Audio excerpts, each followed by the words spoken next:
All right, so you're ready to purchase a house. I know you guys are. Some of you have reached out to me and asked if I could do a video on the steps to purchase a property. So I'm going to give you guys 9 quick, simplified steps to purchase a home, okay? But first, I want to let you know that the home tours that I post, those are new construction. The process is slightly different when you're purchasing new construction, when you're building from the ground up. So I'll do another video on that at another time. However, if you are purchasing an inventory property, a property that the builder already had in its portfolio, then it will fall under these steps. Okay, so let's get into it. So the first thing I'm going to let you know that you need to do, number 1, is to get a realtor. Cliche as it sounds, as simple as it sounds, you need a realtor, and preferably an area specific realtor. I'm going to tell you why. Because we live in Texas. You need a realtor that is familiar with the area. 1, we need to know if it's in a flood zone. We need to know if there's a windstorm required. We need to know the tax rate. We need to know all of them. We also need to know if there's new development, because all of these things affect you in the equity that you build in your home. Okay, so that's number 1. Number 2, we need you to get pre-approved. Now, if you don't have a lender, your realtor should have a database of lenders that they have a great working relationship with. Your lender is just important because they're providing the money, right? But also, let's say you're a first-time home buyer.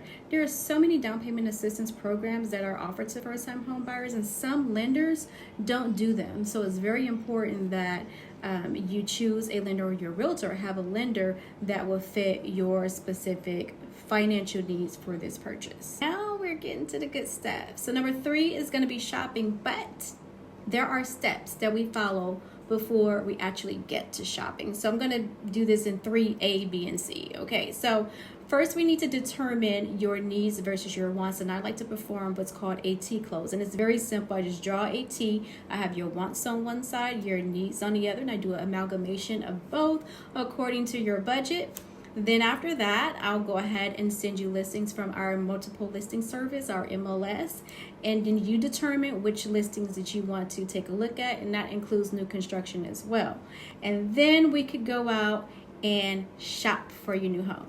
Okay, so are you excited? Because now we're at number 4, and number 4 means that you have looked at the listings that I've sent you. We've toured those properties, right? And now you found the one, and you want to place an offer. That's the next step. You place an offer. I write a contract. If this is a resale home, meaning that it's already lived in, it's already been built, then I write a contract. If it's new construction, the builder writes the contract. Okay, but nevertheless, negotiations take place because we found your home. That's number 4. Place an offer. Number 5 is earnest money deposit. So that means we placed an offer, we negotiated, it was accepted, and we now have an executed contract. And with an executed contract, you have to put down an earnest money deposit. And to simply define what an earnest money deposit is, it's a good faith deposit. It's letting the seller or the builder know that you are serious about purchasing this home. Number 6, inspections. Now, you as a consumer may or may not know an inspector. However, again, your realtor should have a list of inspectors that they have a great working relationship with, preferably someone that is thorough, because they are going to be checking your HVAC systems, your MEP, your mechanical, electrical, plumbing. They're going to be checking your slab, your foundation. It's going to be a comprehensive 2 to 3 hour inspection on that property to make sure that it is habitable for you.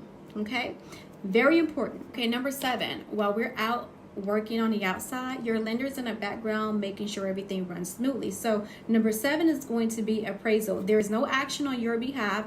This is a step that your lender will do. The lender will send out an appraiser to do a valuation of the property, make sure that it's worth the amount that you're paying for. Again, no action to you at all.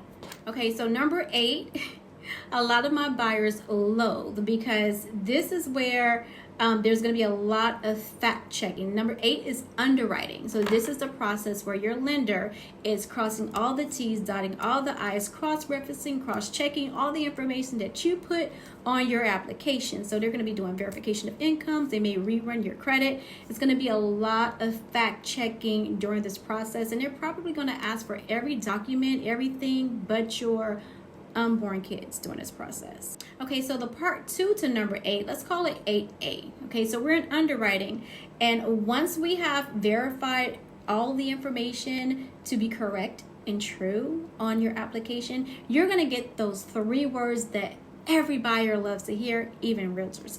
It's called the CTC, the clear to close. That means we're headed to the closing table. And finally, we're here. Number 9, closing. Closing day, you get the keys. You sign your life away first. Don't be afraid by that. It's a great feeling. But you sign your documents and you get your keys. And you're a homeowner. Congratulations. And that, ladies and gentlemen, is the 9 steps to purchasing a property. Now, of course, that's a simplified version. If you have any more questions that may require a little more detail, feel free to reach out to me. But until then, hopefully this video was helpful for you, and I'll talk to you later.